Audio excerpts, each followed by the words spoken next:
because it is Palm Passion Sunday in our church tradition, I will read two gospel passages, one about the triumphal entry of Jesus into Jerusalem, and one about his passion. So the first reading is from Matthew 21, verses 1 through 11. Now when they drew near to Jerusalem and came to Bethphage, to the Mount of Olives, then Jesus sent 2 disciples, saying to them, "Go into the village in front of you, and immediately you will find a donkey tied and a colt with her. Untie them and bring them to me. If anyone says anything to you, you shall say, 'The Lord needs them,' and he will send them at once." This took place to fulfill what was spoken by the prophet, saying, "Say to the daughter of Zion, Behold, your king is coming to you, humble and mounted on a donkey, and on a colt, the foal of a beast of burden." The disciples went and did as Jesus had directed them. They brought the donkey and the colt and put on them their cloaks, and he sat on them. Most of the crowd spread their cloaks on the road, and others cut branches from the trees and spread them on the road. And the crowds that went before him and that followed him were shouting, "Hosanna to the Son of David! Blessed is he who comes in the name of the Lord! Hosanna in the highest!" And when he had entered Jerusalem, the whole city was stirred up, saying, "Who is this?" And the crowd said, "This is the prophet Jesus from Nazareth of Galilee."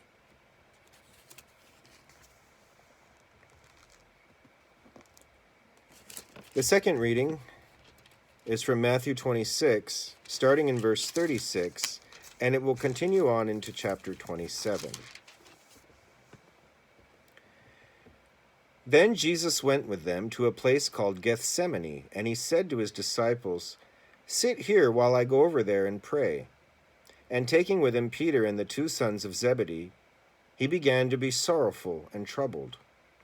Then he said to them, "My soul is very sorrowful, even to death. Remain here and watch with me."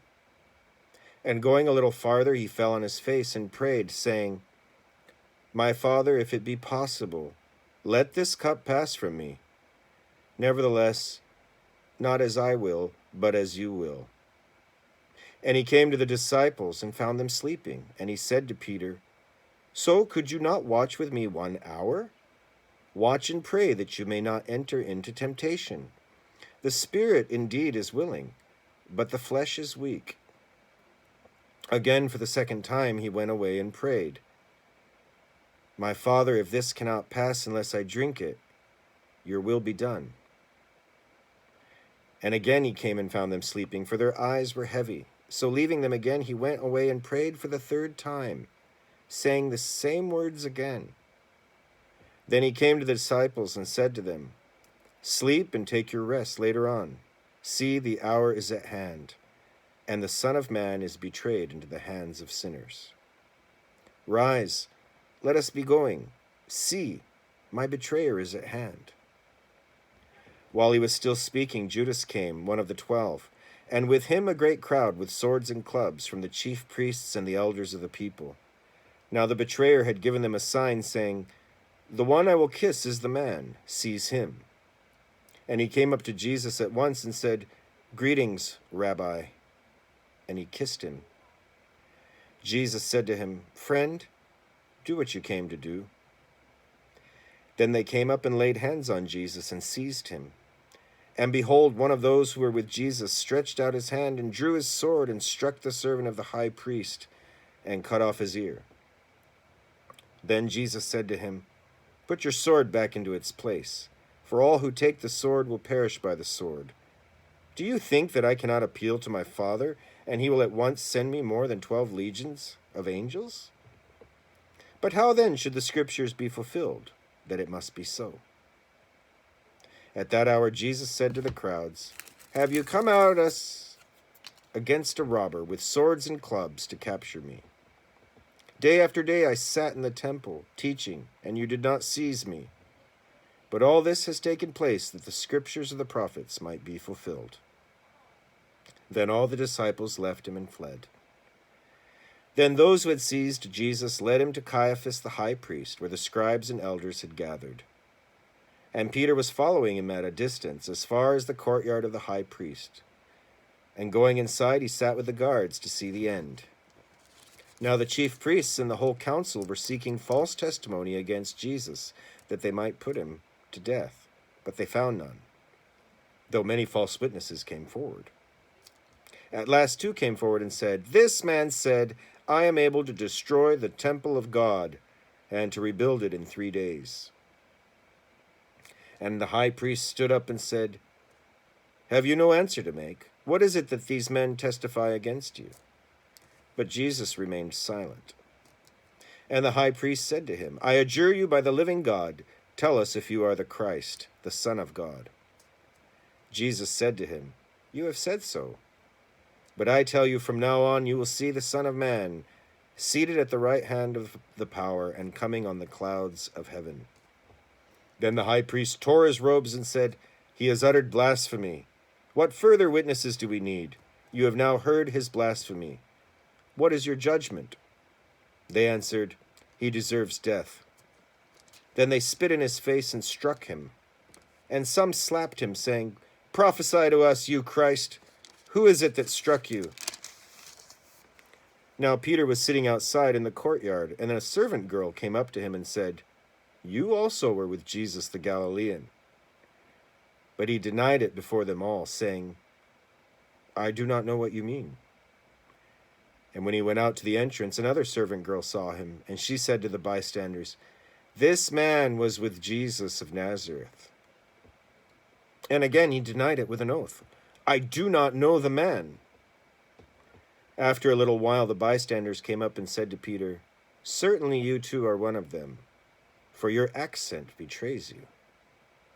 Then he began to invoke a curse on himself and to swear, "I do not know the man." And immediately the rooster crowed. And Peter remembered the saying of Jesus, "Before the rooster crows, you will deny me 3 times." And he went out and wept bitterly. When morning came, all the chief priests and the elders of the people took counsel against Jesus to put him to death. And they bound him and led him away and delivered him over to Pilate the governor. Then when Judas his betrayer saw that Jesus was condemned, he changed his mind and brought back the 30 pieces of silver to the chief priests and the elders, saying, "I have sinned by betraying innocent blood." They said, "What is that to us? See to it yourself." And throwing down the pieces of silver into the temple, he departed, and he went and hanged himself. But the chief priests, taking the pieces of silver, said, "It is not lawful to put them into the treasury, since it is blood money." So they took counsel and bought with them the potter's field as a burial place for strangers. Therefore that field has been called the field of blood to this day. Then was fulfilled what had been spoken by the prophet Jeremiah, saying, "And they took the 30 pieces of silver, the price of him on whom a price had been set by some of the sons of Israel, and they gave them for the potter's field, as the Lord directed me." Now Jesus stood before the governor, and the governor asked him, "Are you the king of the Jews?" Jesus said, "You have said so." But when he was accused by the chief priests and elders, he gave no answer. Then Pilate said to him, "Do you not hear how many things they testify against you?" But he gave him no answer, not even to a single charge, so that the governor was greatly amazed. Now at the feast the governor was accustomed to release for the crowd any one prisoner whom they wanted. And they had then a notorious prisoner called Barabbas. So when they had gathered, Pilate said to them, "Whom do you want me to release for you? Barabbas or Jesus, who is called Christ?" For he knew that it was out of envy that they had delivered him up. Besides, while he was sitting on the judgment seat, his wife sent word to him, "Have nothing to do with that righteous man, for I have suffered much because of him today in a dream." Now the chief priests and the elders persuaded the crowd to ask for Barabbas and destroy Jesus. The governor again said to them, "Which of the two do you want me to release for you?" And they said, "Barabbas." And Pilate said to them, "Then what shall I do with Jesus, who is called Christ?" They all said, "Let him be crucified." And he said, "Why? What evil has he done?" But they shouted all the more, "Let him be crucified." So when Pilate saw that he was gaining nothing, but rather that a riot was beginning, he took water and washed his hands before the crowd, saying, "I am innocent of this man's blood. See to it yourselves." And all the people answered, "His blood be on us and on our children." Then he released for them Barabbas, and having scourged Jesus, delivered him to be crucified. Then the soldiers of the governor took Jesus into the governor's headquarters, and they gathered the whole battalion before him. And they stripped him and put a scarlet robe on him, and twisting together a crown of thorns, they put it on his head, and put a reed in his right hand. And kneeling before him, they mocked him, saying, "Hail, King of the Jews!" And they spit on him, and took the reed, and struck him on the head. And when they had mocked him, they stripped him of the robe, and put his own clothes on him, and led him away to crucify him. As they went out, they found a man of Cyrene, Simon by name. They compelled this man to carry his cross. And when they came to a place called Golgotha, which means place of the skull, they offered him wine to drink mixed with gall. But when he tasted it, he would not drink it. And when they had crucified him, they divided his garments among them by casting lots. Then they sat down and kept watch over him there. And over his head they put the charge against him, which read, "This is Jesus, the King of the Jews." Then 2 robbers were crucified with him, one on the right and one on the left. And those who passed by derided him, wagging their heads, saying, "You who would destroy the temple and rebuild it in 3 days, save yourself. If you are the Son of God, come down from the cross." So also the chief priests with the scribes and elders mocked him, saying, "He saved others, he cannot save himself. He is the King of Israel. Let him come down now from the cross, and we will believe in him. He trusts in God. Let God deliver him now, if he desires him. For he said, 'I am the Son of God.'" And the robbers who were crucified with him also reviled him in the same way. Now from the 6th hour there was darkness over all the land until the 9th hour.